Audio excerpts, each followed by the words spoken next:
साथियों नमस्कार, कैसे हैं आप सब लोग? मजामा केम छो कसा आहेस। साथियों, आज एक महत्वपूर्ण टॉपिक पर मैं चर्चा करने वाला हूं आज की क्लास में। जो कुछ बताऊंगा वो जुड़ा हुआ है क्रिमिनल इन्वेस्टिगेशन से, कलेक्शन ऑफ फैक्ट्स से, ड्यूटी ऑफ पुलिस से, राइट ऑफ अक्यूज से, वे उन समस्त चीज़ों से जो कि क्रिमिनल इन्वेस्टिगेशन का पार्ट है। और एक कहावत हमारे कानून में जो है प्रचलित है, भले ही 100 गुनहगार छूट जाएं पर एक मासूम को जो है सज़ा नहीं होनी चाहिए। जब हम भारतीय पुलिस का एक बेसिक प्रोटोकॉल देखते हैं जो कि ये कहता है कि आम जन में विश्वास और अपराधियों में डर, तो उस प्रोटोकॉल को देखकर बड़ी खुशी होती है कि भारतीय पुलिस वास्तव में सही इन्वेस्टिगेशन करते हुए जो आरोपी हैं, जो गुनहगार हैं, उन्हें पकड़कर उन्हें कानून की प्रक्रिया के तहत प्रोसिक्यूट करवाते हुए उन्हें जो है सज़ा दिलवाना चाहती है। बट दुख तब होता है कि जब कुछ ऐसे लोग जो पुलिस की सेवा में हैं, जिन्हें कानून की जानकारी नहीं है, सिर्फ अपनी वर्दी के जोम पर ये समझते हैं कि ये आरोपी तो हमारा नौकर है, इस आरोपी की तो हम ऐसी की तैसी कर देंगे और जैसा हम चाहते हैं वैसा फाइल बना देंगे, तो वहाँ पर कानून की धज्जियाँ उड़ने से, कानून का मखौल उड़ने से कोई भी नहीं रोक सकता। प्रॉब्लम ये है कि ये लोग वर्दी पहन के जिस पर 1 स्टार, 2 स्टार या 3 स्टार या शेर की मुद्रा जो है दिखाई देती है, अपनी पावर्स का कई बार गलत मिसयूज़ करते हैं, जिस कारण कोई व्यक्ति जो आरोपी नहीं है उसको आरोपी बनाकर इस तरह से प्रोजेक्ट किया जाता है कि सारा का सारा क्राइम इसी ने करा है, इस देश को इसने ही लूटा है, आपके जो पैसे हैं वो उस मुलजिम के कारण ही खतरे में आए हैं।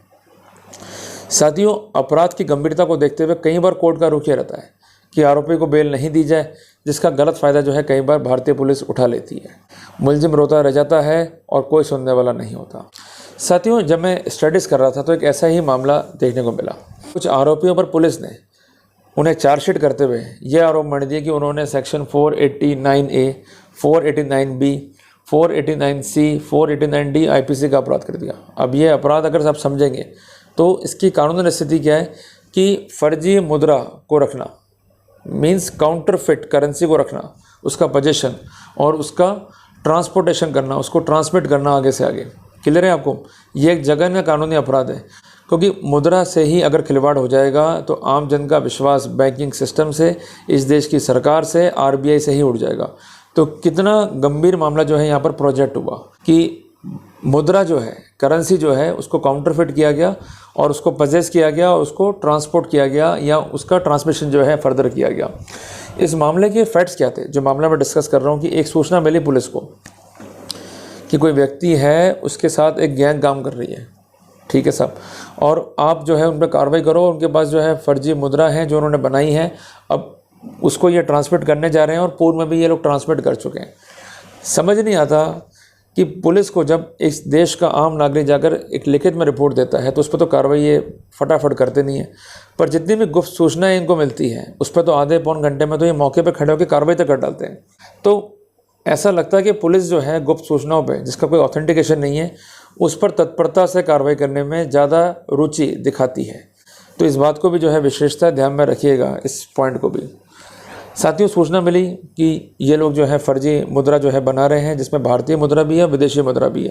इसका असल के रूप में जो है उपयोग किया जा रहा है और काफ़ी लंबे समय से ये अपराध जो है किया गया है। और इस अपराध के तहत जो मुद्राएं फर्जी बनी है उसमें इंडियन रुपीज़ भी है, अमेरिकन डॉलर भी है, इन पर कानूनी कार्रवाई की जाए।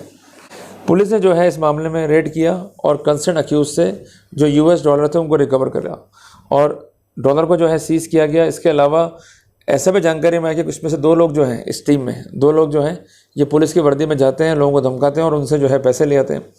तो एक पूरा संगठित गैंग जो है काम कर रहा था।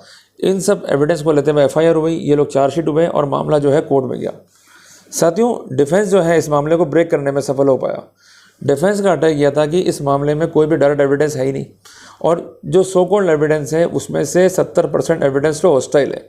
जब एविडेंस कनेक्टिंग ही नहीं है, एविडेंस स्टिकी नहीं है, तो इस सिनेरियो में कोई भी दोष लिप्तकारी साक्ष्य हमारे खिलाफ नहीं है। और सेक्शन 489A IPC का बेसिस भी यही तो है कि सबसे पहले प्रोसिक्यूशन को ये प्रूव करना है कि ये जो करेंसी है फॉर्ज है, और हमने फॉर्ज करेंसी को जो है जानते हुए कि ये फॉर्ज है पोजीशन में रखा और हम इससे कोई ना कोई अनड्यू बेनिफिट जो है कमाना चाह रहे थे और ऐसा करने की हमारी इंटेंशन नहीं है। तो कुल मिला के mains Riya is one of the most important element of section 489A of IPC। साथियों, जैसे कि मैंने आपको बताया कि कोई किनेटिक एविडेंस जो है फाइल पे नहीं है। ये करेंसी छपी कहाँ पर, ऐसा कोई इंस्ट्रूमेंट जो है रिकवर नहीं हुआ। Mayor recovery of currency can not be a proof कि आप भी जो है इसके लिए जिम्मेदार हैं। चौथी बात, अक्यूज ने बड़ा ही विचित्र डिफेंस लिया कि ये करेंसी नोट है ही नहीं। ये करेंसी नोट तब होते कि जब कोई व्यक्ति इसका एक्सचेंज हमसे लेता या कोई व्यक्ति करेंसी के रूप में इसको उपयोग कर रहा होता। ऐसी कोई एविडेंस फाइल पे है ही नहीं कि किन व्यक्तियों को हमने ये पैसा जो है ट्रांसमिट किया और किन व्यक्तियों ने इसको यूज़ किया और किन व्यक्तियों ने शिकायत दी कि ये पैसा जो है वो काउंटरफिट है। इसके अलावा पुलिस ने जो है इस मामले में फॉरेंसिक की राय भी ली और फॉरेंसिक की राय में है कि ये काउंटरफिट है। बट ये तो बताओ महान आदमियों कि किस तरह से ये काउंटरफिट है। क्या आपने कंपेरिजन किया, इसमें क्या डाई का वेरिएशन था, क्या पेपर का जो है वेरिएशन था, तो क्या था? सिंपल लिख देना काउंटरफिट है, ये अपने आप में जो है पर्याप्त रिपोर्ट नहीं है। ये पॉइंट भी जो है डिफेंस का कोर्ट ने माना। तो साथियों, इसके अलावा प्रोसिक्यूशन पर डिफेंस का अटैक किया था कि there must be reason to believe that कि एलिस मनी जो है काउंटरफिट है और काउंटरफिट जानते हुए इसका पोजीशन किया गया, ये फैक्ट जो है को प्रूव करना है। यहाँ पर डिफेंस ने 2 जजमेंट पे जो है रिलाई किया। जजमेंट नंबर 1 उमा शंकर बनाम स्टेट ऑफ छत्तीसगढ़ और दूसरा है दीपक भाई बनाम स्टेट ऑफ गुजरात। और दोनों ही मामलों में ये स्पष्ट है कि सेक्शन 489A IPC के लिए व अन्य संबंधित धाराओं के लिए यह आवश्यक है कि मेंस रिया या इल इंटेंशन जो है फाइल पर हो। mere possession without any kinetic evidence cannot be a ground to prosecute to the concerned accused। साथियों, इसके अलावा RBI या अमेरिकन रिजर्व बैंक से भी कोई ओपिनियन नहीं ली गई कि ये जो करेंसी नोट्स हैं ये फर्जी है या नहीं है। जब तक पुलिस प्रॉपर अनुसंधान नहीं कर रही है, प्रॉपर एविडेंस कलेक्ट नहीं कर रही है, तब तक कोई स्ट्रॉन्ग बेसिस नहीं बनता है प्रोसिक्यूशन का। तो अल्टीमेटली फॉर्जरी हुई नहीं हुई, किसने करी, इसका मोड क्या था और इसका फाइनल आउटपुट क्या था, इनको लेकर काइनेटिक एविडेंस जो है पुलिस रिकॉर्ड पर रख ही नहीं पाई। तो इनको ट्रायल कोर्ट ने बरी कर दिया। फिर सरकार जो है हाई कोर्ट में गई तो हाई कोर्ट ने भी जो है सरकार के अपील को खारिज कर दिया। तो ये जजमेंट जो है हमें सिखाता है 10 बातें, इसको आप नोट कर लो। फॉर्जरी के लिए जो बेसिक प्रिंसिपल है सेक्शन 463 IPC का, उसको हमको देखना होगा कि whoever make sign seal any document with intention to support a claim और with intention to cause damage to any individual और पब्लिक। तो ऐसी एविडेंस फाइल पे होनी भी तो चाहिए ना कि क्या क्लेम सपोर्ट किया, किसको फ़ायदा पहुंचाया, किसको नुकसान पहुंचाया और क्या हमने बनाया।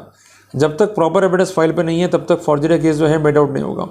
दूसरी बात है कि जब एक्सपर्ट की राय ले रहे हैं तो एक्सपर्ट की राय पूरी होनी चाहिए अप्रोप्रिएट, उसमें कोई भी शक की गुंजाइश जो है वो नहीं होनी चाहिए। अगर रिपोर्ट आधी अधूरी है, जल्दबाजी में दी गई है, तो ऐसी रिपोर्ट मान्य नहीं होगी। तीसरी बात, फॉरेंसिक की भी ये ड्यूटी की कंपैरेटिव चार्ट तैयार करना फॉर्जरी के मामलों में, जबकि ऐसी गलतियां अक्सर ही करते हैं। डिफेंस को इस बात पर जो है विशेष ध्यान जो है देना चाहिए। चौथी इंपॉर्टेंट बात यह है कि जब मैटर फॉर्जरी के रिकॉर्ड पर आते हैं और खासकर FSL जो है फाइल पर है, तो वहाँ पर FSL एक्सपर्ट के बयान होना जरूरी है। इस बारे में केशव दत्त बनाम स्टेट ऑफ हरियाणा में माननीय सुप्रीम कोर्ट ने स्थितियों को जो है स्पष्ट किया है। पांचवी इंपॉर्टेंट बात कि जब भी इस तरह के मामले होते हैं, पुलिस आपको बुलाती है तो आपको कन्फेशन नहीं करना है। एक बात आप समझ लो, अगर आप कन्फेशन कर रहे हो, घबरा के आप साइन कर रहे हो, तो वहाँ पर आप अपने ही अधिकारों को कर्टल कर रहे हो। आप एक बात ध्यान रखो, पुलिस बुलाती है तो अकेले मत जाना।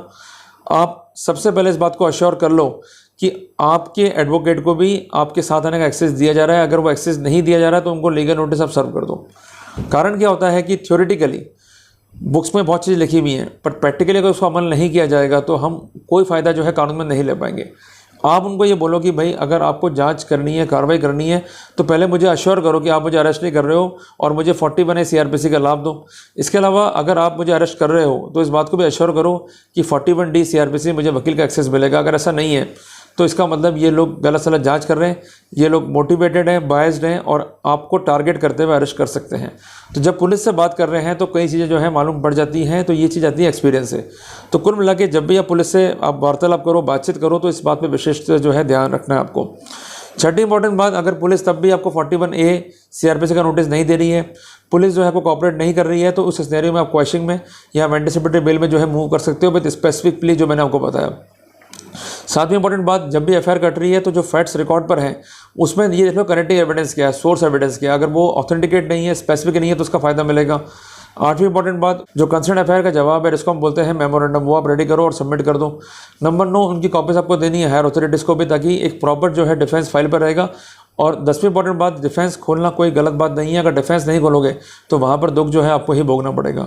तो कुल मिला के ये अधिकार कानून में है, ये स्थितियाँ कानून में है, पर प्रैक्टिकली में इसको अप्लाई करना है तो ही फ़ायदा मिलेगा। अगर आप अप्लाई करने में सक्षम है, अप्लाई कर पा रहे हैं, तो डेफिनेटली एक झूठे मुकदमे से हम जो है बच सकते हैं, जैसे ये आरोपी जो है बच गए।